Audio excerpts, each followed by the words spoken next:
ప్రసాద్ గారు నమస్తే అండి. నమస్తే అండి. ఈ విదేశీ మీడియా చేస్తున్నటువంటి ప్రచారం ప్రస్తుతం జరుగుతున్నటువంటి ఎన్నికలలో ఏమైనా ప్రభావం చూపిస్తుందా? ఒకవేళ ప్రభావం చూపిస్తే అది ఎవరికి మైనస్ అవుతుంది? ఏ విధమైనటువంటి ప్రభావం చూపిస్తుంది? ఫస్ట్ ఆఫ్ ఆల్ మొదటిగా నేషనలిస్ట్ హబ్ ఛానల్ ప్రేక్షకులు అందరికి నమస్కారం అండి. అలాగే తోటి ప్యానలిస్ట్ రాజు గారు, మీ అందరికి నమస్కారం. ఈ ఈ విదేశీ మీడియాలు చూపిస్తుంది, దీని ఎఫెక్ట్ ఏమీ ఉండదండి, శూన్యం ఉంటుంది. ఒకవేళ వాళ్ళకి ఎవరైతే సపోర్ట్ చేస్తారో వాళ్ళకి ఇంకా నెగిటివ్ ఓటింగ్ పడుతుంది అనమాట. సో వచ్చే ఓట్లు కూడా పోతాయి. సో ఇక్కడ మనము అతి ముఖ్యమైనది అంటే మనకి అమర్నాథ్ గారు చెప్పినట్టుగా ధనం మూలం ఇదం జగత్ అండి. సో ఇక్కడ ముఖ్యమైనది ఎకానమీ అన్నమాట. సో ఎకానమీ దగ్గరకు వచ్చేసరికి ఇప్పుడు మన మోదీ గారి విజన్ ఏముంది? ఫస్ట్ ఇది వరకు ఏముండేది, 2014లో ఫ్రెజైల్ 5 ఉండేది. ఫ్రెజైల్ 5 నుంచి టాప్ 5 లోకి వచ్చాం. సో టాప్ 5 లో వచ్చేది మనం నెక్స్ట్ 5 years టార్గెట్ మోదీ గారిది ఏముందంటే టాప్ 3లో ఉంటాం. టాప్ 3లో ఉంటామంటే ఇప్పుడు ఉండే టాప్ 3లో ఎవరు ఉన్నారు? ఇప్పుడు జర్మనీనే ఉంది, వాళ్ళని రిప్లేస్ చేస్తాం కదా. సో అందు గురించి కొన్ని నెరేటివ్లు, ఇప్పుడు ఈ జర్మన్ సిటిజన్ అయిన ఈ ధ్రువ్ రాఠీ ఇటువంటి వాళ్ళు ఎవరైతే ఉన్నారో మన తోలు మనదే ఉంటుంది, కానీ వాళ్ళు ఆలోచించే విధానము అవన్నీ ఆ దేశస్తులవే కాబట్టి ఇలా గోముఖ వ్యాఘ్రాలు ఏదో అంటారు కదా, అవునండి, అంతే అంతే. సో అది ఉపయోగించుకొని అటువంటి వాళ్ళకి ఫండింగ్ ఇచ్చి మన దేశానికి వ్యతిరేకంగా చెప్పాలి. దాన్ని ఏం చేయాలి? ఇంకా ఈ సోషల్ మీడియాలో వాళ్ళ ఆల్గరిథమ్స్ అవన్నీ యూజ్ చేసి దాన్ని ఇంకా ఎక్కువ వైరల్ చేయడం అనమాట. సో దానివల్ల అంటే మన ప్రజలు ఏమన్నా నిజంగా అమాయకులా అనుకుంటే, మనకి ప్రతి 50 కిలోమీటర్లకి 100 కిలోమీటర్లకి ఒక్కొక్క చోట ఒక్కొక్క సంస్కృతి, ఒక్కొక్క ఆలోచన విధానం ఉంటుంది. అటువంటిది మనకి ఇవేమైనా ఎఫెక్ట్ చూపిస్తుందా అండి?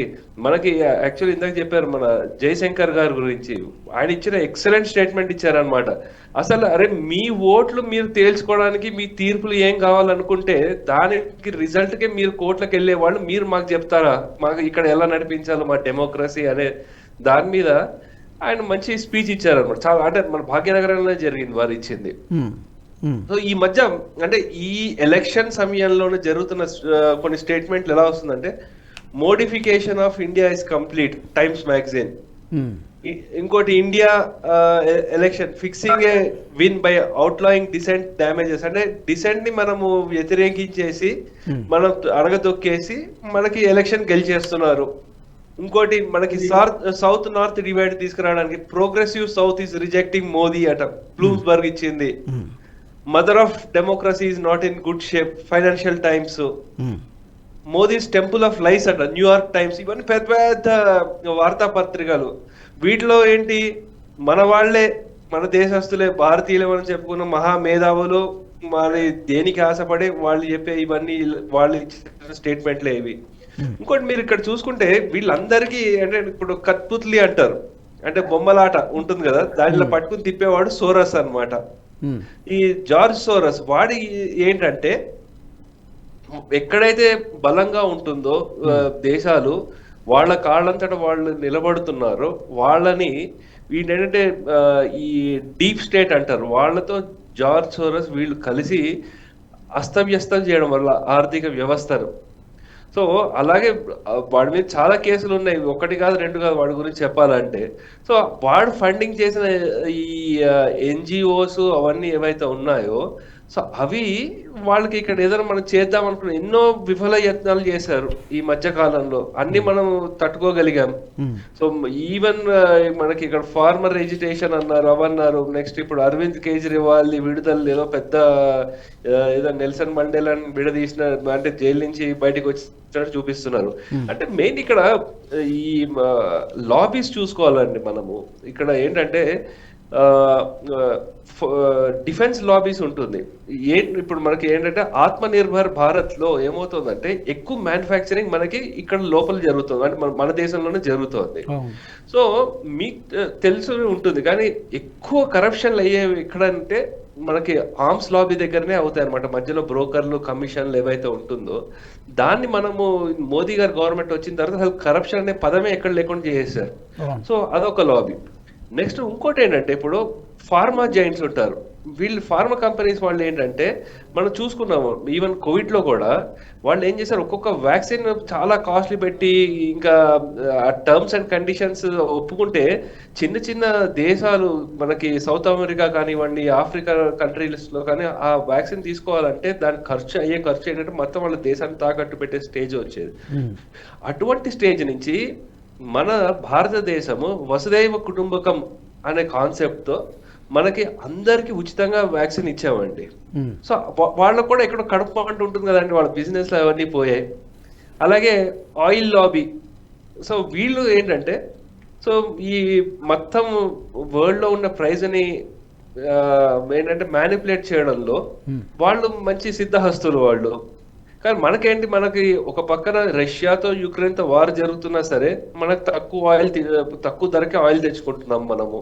సో దాన్ని ఎక్కువ రిఫైన్ చేయగలం. దాన్ని కూడా అసలు మన జయశంకర్ గారు వాళ్ళు ఇచ్చిన స్టేట్మెంట్, మీరు ఒక పూటకి మీరు ఖర్చు పెట్టే ఆయిల్ తీసుకునే ఆయిల్ మీకు యూరోప్ లో మేము ఒక నెల రోజులు తీసుకుంటున్నాం, దానికి ఎందుకు మీరు అంతా అంటున్నారు అంటే ఇలాగా ధైర్యంగా ఎదుర్కొనే మన లీడర్షిప్ ని వాళ్ళు ఎప్పుడు చూడలేకపోయారు అనమాట.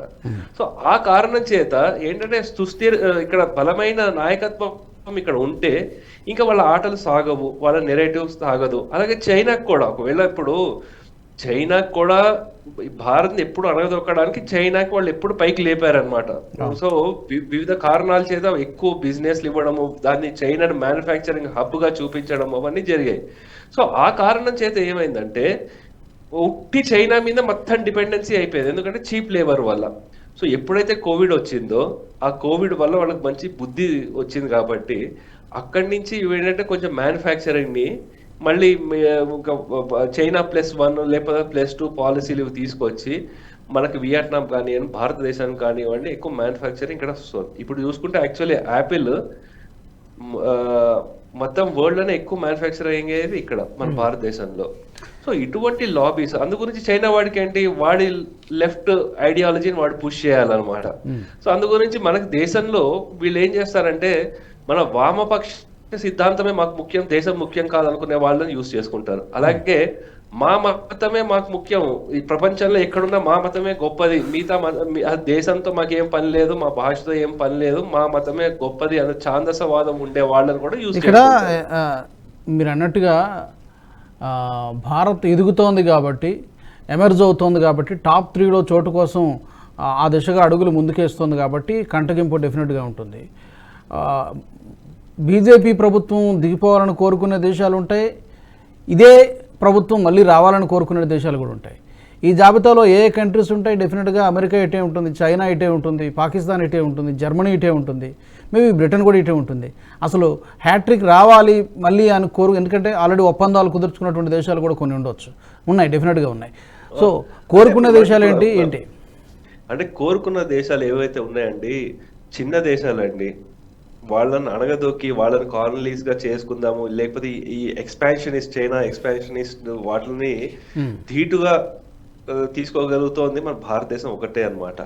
సో అటువంటి ఇప్పుడు ఆ చుట్టుపక్కల ఉన్న చైనా చుట్టుపక్కల ఉన్న దేశాలు ఏవైతే ఉన్నాయో, వియట్నాం అని కానివ్వండి, లేకపోతే మిగతా ఫిలిప్పీన్స్ కానివ్వండి, మిగతా చిన్న చిన్న దేశాలు కూడా ఏవైతే ఉన్నాయో అవి మనకి ఆఫ్రికా దేశాలు ఏవైతే ఉన్నాయో వాళ్ళందరికీ మేము ఉన్నాము అని నిలిచేది భారతదేశం. మిగతా వాళ్ళందరూ ఏంటంటే వాళ్ళ ఉన్న సంపదను కొల్లగొట్టి మొత్తం తీసుకెళ్లిపోదామనే ధోరణిలోనే ఉన్నారు.